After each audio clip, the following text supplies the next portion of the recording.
गीता जी अध्याय नंबर 18 के श्लोक नंबर 62 में कहा कि अर्जुन तू सर्वभाव से उस परमेश्वर की शरण में जा, उसकी कृपा से ही तू परम शांति को और सनातन परम धाम को प्राप्त होगा।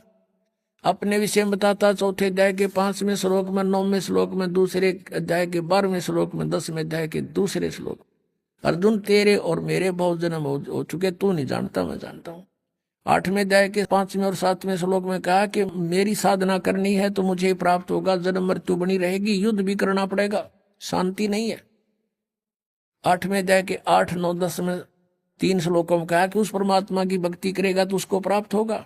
उसकी प्राप्त होने के बाद फिर जन्म मृत्यु तेरी कभी नहीं होगी, परम शांति होगी। अपनी अपनी साधना बताता है, मेरा तेको ओम नाम है। 8वें अध्याय के 13वें श्लोक में बताया गीता ज्ञानदाता। मुझ ब्रह्म का केवल एक ओम मंत्र है, जो इसका अंतिम सांस तक सुमन करेगा मुझे प्राप्त होगा, और मेरी प्राप्ति में जन्म मृत्यु नहीं समाप्त हो सकती है। 84 लाख योनियां भोगनी पड़ेंगी और युद्ध भी करना ही पड़ेगा उस परमात्मा के पाने का। 17वें अध्याय के 23वें श्लोक में गीता जी में कहा कि ओम तत्सत इति निर्देश ब्रह्म त्रिविध समर्था है। उस परमात्मा सच्चिदानंद घन ब्रह्म पूर्ण परमात्मा की भक्ति के 3 मंत्र के जाप का प्रावधान है, निर्देश है।